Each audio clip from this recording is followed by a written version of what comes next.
নমস্কাৰ আজি হৈছে 13 সেপ্টেম্বৰ বৃহস্পতিবাৰ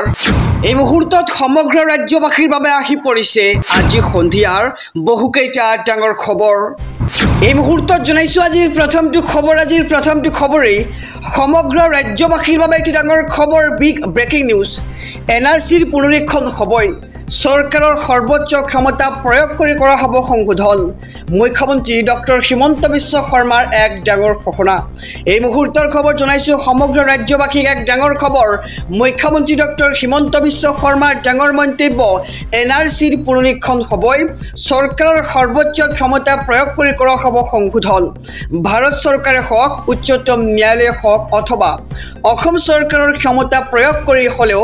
এইখন এনআৰসি মানি লোৱাৰ পৰিৱৰ্তে ৰিভিজন লৈকে অনা হ'ব এনআৰসি আৰু এনআৰসিখনে অসমীয়া মানুহক ঠগাই গুচি গ'ল এনআৰসিৰ বিষয়ে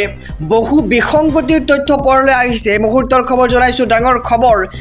একেধৰণৰ নামৰ ব্যক্তি বিচাৰি বহু লোকে পিতা বা পুত্ৰ বুলি দাবী কৰিছিল আৰু এই ধৰণে সেইসকল লোকৰ নাম এনআৰসিত অন্তৰ্ভুক্ত হৈছিল আৰু স্থায়ী বাসিন্দাৰ ঠাইত বহু বিষয়াই সন্দেহজনক লোকক সুমুৱাই দিছিল আৰু এই এনআৰসিৰ শুদ্ধ নহ'লে উচ্চতম ন্যায়ালয়ৰ পৰা নতুনকৈ এনআৰসি কৰাৰ অনুমতি ল'ব লাগিব বুলি এক প্ৰকাৰ মন্তব্য আগবঢ়াইছে ৰাজ্যৰ মুখ্যমন্ত্ৰীগৰাকী এই মুহূৰ্তৰ খবৰ জনাই গৈছো ডাঙৰ খবৰ বহুকেইটা আইনী দিশ পৰীক্ষা কৰি থকা হৈছে ইতিমধ্যে আৰু শীঘ্ৰে এনআৰসিক দিয়া হ'ব এক নতুন ৰূপ মুখ্যমন্ত্ৰী ডক্টৰ হিমন্ত বিশ্ব শৰ্মাৰ এক ডাঙৰ মন্তব্য খবৰটো জনাইছো সমগ্ৰ ৰাজ্যবাসীক এনআৰসিৰ পুনৰীক্ষণ হ'বই আৰু ইয়াৰ সমান্তৰালকৈ চৰকাৰৰ সৰ্বোচ্চ ক্ষমতা প্ৰয়োগ কৰি কৰা হ'ব সংশোধন ভাৰত চৰকাৰে হওক অথবা উচ্চতম ন্যায়ালয়ে হওক আৰু অসম চৰকাৰৰ ক্ষমতা প্ৰয়োগ কৰি হলেও এইখন এনআৰসি মানি লোৱাৰ পৰিৱৰ্তে ৰিভিজনলৈকে অনা হ'ব এই মুহূৰ্তত জনাইছো আজিৰ দ্বিতীয় নম্বৰ খবৰটো ৰাজ্যবাসীৰ বাবে আৰু এটি ডাঙৰ খবৰ বিগ ব্ৰেকিং নিউজ নেপালৰ দৰে পৰিস্থিতি হোৱাটো বিচাৰিছে গৌৰৱ গগৈয়ে কংগ্ৰেছৰ গুপ্তচৰে মুখ্যমন্ত্ৰীক দিলে খবৰ এই মুহূৰ্তৰ খবৰ জনাইছো এক ডাঙৰ খবৰ সমগ্ৰ ৰাজ্যবাসীৰ বাবে অসমৰ নেপালৰ নিচিনা হ'ব নোৱাৰে নেকি বুলি ভয়ংকৰ প্ৰশ্ন কৰিছিল গৌৰৱ গগৈয়ে আৰু ভাৰত ব্ৰিটেনৰ মাজত ক্ৰিকেট খেলখনে গৌৰৱ গগৈয়ে কাক সমৰ্থন কৰিব বুলি এক প্ৰকাৰ প্ৰশ্ন কৰিছে ৰাজ্যৰ মুখ্যমন্ত্ৰীগৰাকীয়ে কেইদিনমান পূৰ্বে গৌৰৱ গগৈয়ে সুধিছে অসম নেপালৰ নিচিনা হ'ব নোৱাৰে নেকি আৰু এই ধৰণে কাৰোবাৰ সৈতে কথা পতাৰ তথ্য মোৰ কাণত পৰিছে আৰু যোৱা 10 সেপ্টেম্বৰত ভূপেন বৰাৰ লগত কথা পাতিছে আৰু কংগ্ৰেছত বাহিৰত বহি থকা মানুহকেইজনে মোক খবৰ দি থাকে আৰু এই কেইদিনত ক'ত কি কৰি আছে তাকো মই জানো বুলি এক প্ৰকাৰ মন্তব্য কৰিছে সংবাদ মাধ্যমৰ আগত ৰাজ্যৰ মুখ্যমন্ত্ৰীগৰাকীয়ে আৰু কংগ্ৰেছ দলত এতিয়াও 90% মোৰ মানুহ আছে আৰু কংগ্ৰেছৰ সকলো খবৰ মিনিটত মোৰ ওচৰলৈ আহি যায় আৰু গৌৰৱ গগৈৰ ল'ৰা ছোৱালী পত্নী তিনিওটাই বিদেশী আৰু গৌৰৱ গগৈ নিজে কোন দিন বিদেশী হৈ যায় তাৰ কোনো ঠিক নাই আৰু বিদেশী নিৰ্বাচন শেষ হোৱাৰ পিছতে সকলো তথ্য ৰাজহুৱা কৰিব বুলি এক প্ৰকাৰ মন্তব্য আগবঢ়াইছে ৰাজ্যৰ মুখ্যমন্ত্ৰী ডক্টৰ হিমন্ত বিশ্ব শৰ্মাই আৰু অসমৰ নেপালৰ নিচিনা হ'ব নোৱাৰে নেকি বুলি এক প্ৰকাৰ ভয়ংকৰ প্ৰশ্ন কৰিছে গৌৰৱ গগৈয়ে ভাৰত ব্ৰিটেনৰ মাজত ক্ৰিকেট খেল হ'লে গৌৰৱ গগৈয়ে কাক সমৰ্থন কৰিব সেয়া এতিয়া প্ৰশ্ন কৰিছে ৰাজ্যৰ মুখ্যমন্ত্ৰীগৰাকীয়ে আৰু কেইদিনমান পূৰ্বে গৌৰৱ গগৈয়ে সুধিছে অসমৰ নেপালৰ নিচিনা হ'ব নোৱাৰে নেকি আৰু এই ধৰণে কাৰোবাৰ সৈতে কথা পতাৰ তথ্য মোৰ কাণত আহি পৰিছে বুলি এক প্ৰকাৰ মন্তব্য ৰাজ্যৰ মুখ্যমন্ত্ৰী ডক্টৰ হিমন্ত বিশ্ব শৰ্মাৰ আহিছো পৰৱৰ্তী খবৰৰ মাজলৈ ৰাজ্যবাসীৰ বাবে আৰু এটি ডাঙৰ খবৰ কোকৰাঝাৰত কোচ ৰাজবংশীৰ এলেকাত নিষিদ্ধ বিজেপি প্ৰৱেশ নিষেধ হিমন্ত বিশ্ব শৰ্মা আৰু দিলীপ শইকীয়াৰো এই মুহূৰ্তৰ খবৰ জনাইছো এক ডাঙৰ খবৰ সমগ্ৰ ৰাজ্যবাসী কোকৰাঝাৰত নিষিদ্ধ কৰা হৈছে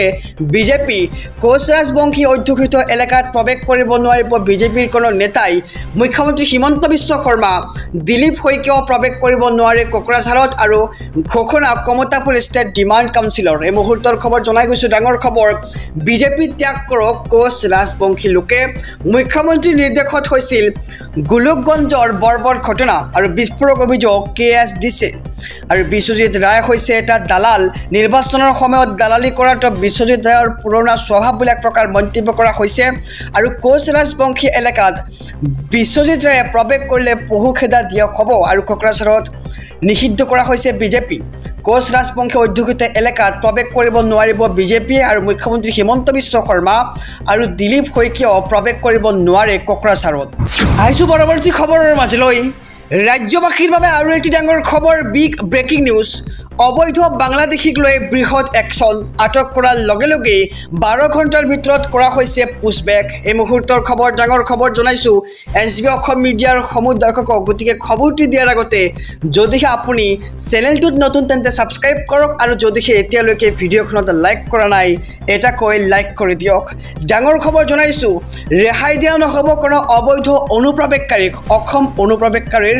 প্ৰজনন ক্ষেত্ৰ নহয় বুলি মন্তব্য ৰাজ্যৰ মুখ্যমন্ত্ৰী গৰাকীৰ আৰু এটাকৈ বাংলাদেশী বিচাৰি কৰা হ'ব পুছবেক আৰু শ্ৰীভূমিত আটক কৰা হৈছে ইতিমধ্যে 39 জন অবৈধ অনুপ্ৰৱেশকাৰীক আৰু লগে লগে বাংলাদেশলৈ উভতাই পঠিওৱা হ'ল অবৈধ অনুপ্ৰৱেশকাৰী কেইটাক আৰু সামাজিক মাধ্যম যোগে প্ৰকাশ ৰাজ্যৰ মুখ্যমন্ত্ৰী ডক্টৰ হিমন্ত বিশ্ব শৰ্মাৰ আৰু এতিয়াৰ পৰা বাংলাদেশীত ধৰা পৰিলেই 12 ঘণ্টাৰ ভিতৰতে কৰা হ'ব পুছবেক আৰু বিদেশী বহিষ্কাৰৰ ক্ষেত্ৰত ঐতিহাসিক পদক্ষেপ চৰকাৰৰ আৰু 12 ঘণ্টাৰ ভিতৰত ধৰা পৰিলেই নোটিছো দিব নালাগে কোনো বিদেশী বহিষ্কাৰৰ বাবে কোনো এমবিসিক যোগাযোগ কৰিব নালাগে আৰু ডাইৰেক্টলি কৰা হ'ব পুছবেক ৰেহাই দিয়া নহব কোনো অবৈধ অনুপ্ৰৱেশকাৰীক আৰু অসম অনুপ্ৰৱেশকাৰীৰ প্ৰজনন ক্ষেত্ৰ নহয় বুলি মন্তব্য ৰাজ্যৰ মুখ্যমন্ত্ৰী গৰাকী আৰু এটাকৈ বাংলাদেশী বিচাৰি কৰা হ'ব পুছবেক আৰু শ্ৰীভূমিত আটক কৰা হৈছে ইতিমধ্যে 39 জন অবৈধ অনুপ্ৰৱেশকাৰীক আৰু লগে লগে বাংলাদেশলৈ উভতাই পঠিওৱা হ'ল অনুপ্ৰৱেশকাৰী কেইটাক আহিছো অনেক খবৰৰ মাজলৈ ৰাজ্যবাসীৰ বাবে আৰু এটি ডাঙৰ খবৰ 2026 নিৰ্বাচনৰ টিকট পাবনে ৰকিবুলৰ পুত্ৰ তানজিল হুছেইনে তানজিলৰ প্ৰাৰ্থিত্বৰ বিৰোধিতাৰে এইবাৰ ৰূপৈহাটত গোপন বৈঠক এই মুহূৰ্তৰ খবৰ জনাইছো ডাঙৰ খবৰ 26ৰ টিকট পাবনে ৰকিবুলৰ পুত্ৰ তানজিল হুছেইনে ইয়াক লৈ এতিয়া চৰ্চা চলিছে আৰু তানজিলৰ প্ৰাৰ্থিত্বৰ বিৰোধিতাৰে ৰূপৈহাটত গোপন বৈঠক অনুষ্ঠিত হৈছে সামগুৰিত ৰকিবুলৰ পুত্ৰক প্ৰত্যাহ্বান জনাবলৈ কংগ্ৰেছ নেতাৰ গোপন বৈঠক আৰু তানজিল হুছেইনৰ বিৰুদ্ধে সামগুৰিত একত্ৰিত হৈছে 1 ডজন প্ৰাৰ্থী নতুন সামগুৰিত অন্তৰ্ভুক্ত হৈছে পুৰণি ৰূপৈহাটৰ 11টাকৈ পঞ্চায়ত আৰু পূৰ্বৰ সামগুৰিৰ 9টা পঞ্চায়তৰ বিপৰীতে ৰূপৈহাটৰ 11 পঞ্চায়ত অন্তৰ্ভুক্ত নতুন সামগুৰিৰ সমষ্টিত আৰু এই দাবীৰে নতুন সামগুৰিৰ 1 ডজন প্ৰাৰ্থীয়ে প্ৰাৰ্থিত্ব বিচৰাৰ সিদ্ধান্ত আৰু পিতা পুত্ৰৰ বিৰুদ্ধে ক্ষোভ প্ৰকাশ কৰি সামগুৰিৰ প্ৰাৰ্থিত্ব বিচৰাৰ সিদ্ধান্ত কংগ্ৰেছ নেতাৰ আৰু 26ৰ টিকট পাবলৈ ৰকিবুলৰ পুত্ৰ তানজিল হুছেইন ইয়াক লৈ সৰ্বত্ৰ এতিয়া চৰ্চা চলিছে প্ৰশ্ন উত্থাপিত হৈছে আৰু তানজিলৰ প্ৰাৰ্থিত্বৰ বিৰোধিতাৰে ৰূপৈহাটত গোপন বৈঠক অনুষ্ঠিত হৈছে আৰু ইয়াৰ সমান্তৰালকৈ সামগুৰিত ৰকিবুলৰ পুত্ৰক প্ৰত্যাহ্বান জনাবলৈ কংগ্ৰেছ নেতাৰ গোপন বৈঠক অনুষ্ঠিত হৈছে আহিছো পৰৱৰ্তী খবৰৰ মাজলৈ ৰাজ্যবাসীৰ বাবে আৰু এটি ডাঙৰ খবৰ প্ৰধানমন্ত্ৰী নৰেন্দ্ৰ মোদীৰ অসম ভ্ৰমণৰ পূৰ্বে গুৱাহাটীত 163 ধাৰা জাৰি প্ৰধানমন্ত্ৰী নৰেন্দ্ৰ মোদীৰ অসম ভ্ৰমণৰ পূৰ্বে গুৱাহাটীত জাৰি কৰা হৈছে 163 ধাৰা বিএনএছৰ অধীনত সমগ্ৰ গুৱাহাটীত জাৰি 163 ধাৰা এই সময়ছোৱাত কোনো ধৰণৰ ৰেলী সমদল শোভাযাত্ৰা আদি উলিয়াব নোৱাৰিব নিয়ম ভংগ কৰিলে বিপদত পৰিব ৰেলী সমদলকাৰীসকল আৰু নিয়ম উলংঘা কৰিলে বিএনএছ 223 ধাৰা মতে বিহা হ'ব শাস্তি আৰু তাৎক্ষণিকভাৱে বলবৎ হোৱাকৈ জাৰি কৰা হৈছে এই ধাৰা এই মুহূৰ্তৰ খবৰ জনাইছো ডিএছপি ইমদাদ আলীয়ে জাৰি কৰিছে 163 ধাৰা আৰু প্ৰধানমন্ত্ৰী নৰেন্দ্ৰ মোদীৰ অসম ভ্ৰমণৰ পূৰ্বেই গুৱাহাটীত 163 ধাৰা জাৰি কৰা হৈছে বিএনএছৰ অধীনত সমগ্ৰ গুৱাহাটীত জাৰি কৰা হৈছে 163 ধাৰা আহিছো অনেক খবৰৰ মাজলৈ ৰাজ্যবাসীৰ বাবে আৰু এটি ডাঙৰ খবৰ বিগ ব্ৰেকিং নিউজ কংগ্ৰেছে কৰি যোৱা জটিলতাৰ বাবে 6 জনগোষ্ঠীৰ জনজাতিকৰণৰ বাধাৰ সৃষ্টি হৈছে আৰু 6 জনগোষ্ঠীৰ জনজাতিকৰণক লৈ মুখ্যমন্ত্ৰী ডক্টৰ হিমন্ত বিশ্ব শৰ্মাৰ এক ডাঙৰ মন্তব্য কংগ্ৰেছে কৰি যোৱা জটিলতাৰ বাবে আজি পৰ্যন্ত জনজাতিকৰণৰ বাধাৰ সৃষ্টি হৈ আহিছে আৰু 6 জনগোষ্ঠীৰ জনজাতিকৰণক লৈ চৰকাৰে আপত্তি কৰিবলগীয়া একো নাই বড়ো ৰাভা মিচিং সোণোৱাল কছাৰী ঠেঙাল কছাৰী আৰু শৰণীয়া কছাৰী তেওঁলোকে আপত্তি কৰিছে ইয়াত চৰকাৰে একো আপত্তি কৰা নাই বুলি মন্তব্য ৰাজ্যৰ মুখ্যমন্ত্ৰীগৰাকীৰ আৰু জনজাতিকৰণত কোনো বিজেপিয়ে আপত্তি কৰা নাই কংগ্ৰেছে বিধানসভাত সিদ্ধান্ত লৈছিল যে যেতিয়ালৈকে বড়ো ৰাভাই ক্লিয়াৰেন্স নিদিয়ে তেতিয়ালৈকে কৰিব নোৱাৰিব আৰু কিন্তু কোনো জনজাতিৰ ক্ষতি নোহোৱাকৈ কৰিব লাগিব কংগ্ৰেছৰ এই ফৰ্মুলাৰ বাবে জনজাতিকৰণত বাধা আহি পৰিছে কিন্তু জনজাতিকৰণক লৈ বিজেপিয়ে ইতিমধ্যে 4টা জনগোষ্ঠীৰ ক্ষেত্ৰত সফল হৈছে আৰু 2টা জনগোষ্ঠীৰ ক্ষেত্ৰত এতিয়াও সফল হ'ব পৰা নাই আৰু কংগ্ৰেছে পাক লগাই থৈ যোৱাৰ বাবে আজি জটিলতা বাঢ়িছে বুলি মন্তব্য ৰাজ্যৰ মুখ্যমন্ত্ৰীগৰাকীৰ আৰু জনজাতিকৰণক লৈ ডাঙৰ মন্তব্য ৰাজ্যৰ মুখ্যমন্ত্ৰী ডক্টৰ হিমন্ত বিশ্ব শৰ্মাৰ ৰাজ্যবাসীৰ বাবে আৰু এটি ডাঙৰ খবৰ বিগ ব্ৰেকিং নিউজ মুখ্যমন্ত্ৰীয়ে অৱতাৰীয়া বিহু নাপাতে গৌৰৱ গগৈৰ ভিতৰত ভয় আছে বাবে বিহু গাই আনন্দ কৰিছে আৰু SIT ৰিপৰ্ট শীঘ্ৰেই যাব কেন্দ্ৰীয় চৰকাৰৰ ওচৰলৈ এই মুহূৰ্তৰ খবৰ জনাইছো ডাঙৰ খবৰ মুখ্যমন্ত্ৰীৰ পুত্ৰক হিৰো বনোৱাৰ প্ৰয়োজন নাই ৰাইজৰ মৰম আছে আৰু মোৰ ঘৰৰ যদি 3জন পাকিস্তানী হলেহেঁতেন তেতিয়া মোক অসমৰ ৰাইজে খুদাই নেৰিলেহেঁতেন কিন্তু গৌৰৱ গগৈক হিৰো বনাই সকলোৱে প্ৰশ্ন কৰিছে গতিকে একাংশ সংবাদ মাধ্যমৰ কাৰণে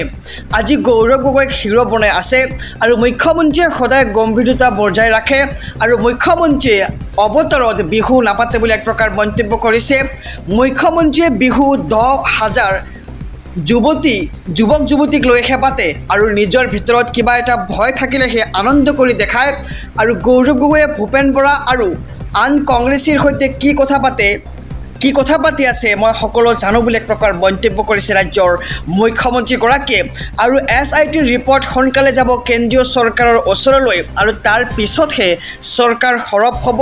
কংগ্ৰেছ এতিয়াও শূন্য আৰু আগলৈও শূন্য হৈ থাকিব আৰু একলৈ আহিব নোৱাৰে আৰু যিমান কষ্ট কৰিলেও কংগ্ৰেছ একলৈ নাহে বুলি এক প্ৰকাৰ মন্তব্য কৰিছে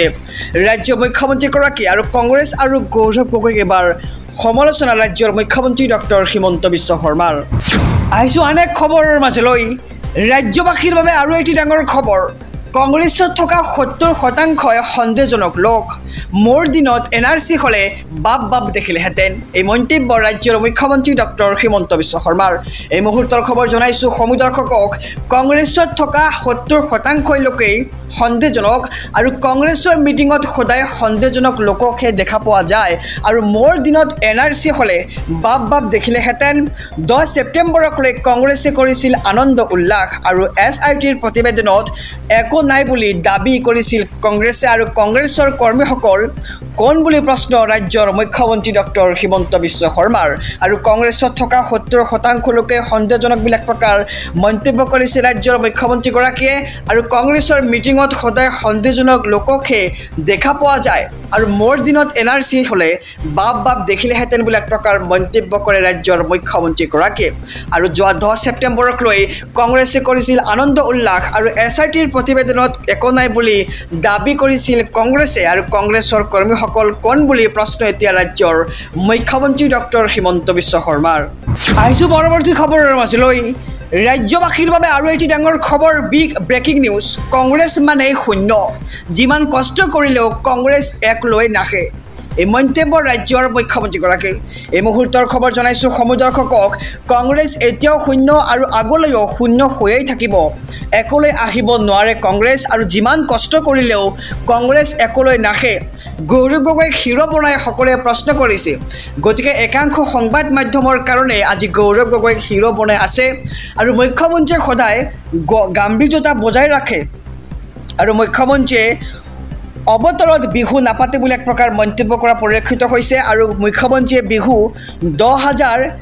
যুৱক যুৱতীক লৈহে পাতে আৰু নিজৰ ভিতৰত কিবা এটা ভয় থাকিলেহে আনন্দ কৰি দেখায় আৰু গৌৰৱ গগৈয়ে ভূপেন বৰা আৰু আন কংগ্ৰেছীৰ সৈতে কি কথা পাতি আছে মই সকলো জানো বুলি এক প্ৰকাৰ মন্তব্য কৰিছে ৰাজ্যৰ মুখ্যমন্ত্ৰীগৰাকীয়ে বিগত 3 দিনে গৌৰৱ গগৈয়ে কি কথা পাতিছে মই গম পাই আছো আৰু SIT ৰিপৰ্ট সোনকালে যাব কেন্দ্ৰীয় চৰকাৰৰ ওচৰলৈ তাৰ পিছতে সৰব হ'ব চৰকাৰ আৰু বিদেশী নিৰ্বাচনৰ পূৰ্বে কংগ্ৰেছক এবাৰ পূৰ্ণ সমালোচনা ৰাজ্যৰ মুখ্যমন্ত্ৰীগৰাকীৰ জনাইছোঁ খবৰ কংগ্ৰেছ এতিয়াও শূন্য আৰু আগলৈও শূন্য হৈয়ে থাকিব বুলি মন্তব্য কৰিছে আৰু একলৈ কেতিয়াও আহিব নোৱাৰে যিমান কষ্ট কৰিলেও কংগ্ৰেছ একলৈ কেতিয়াও নাহে আৰু গৌৰৱ গগৈ হিৰো বনাই সকলোৱে প্ৰশ্ন কৰিছে এতিয়া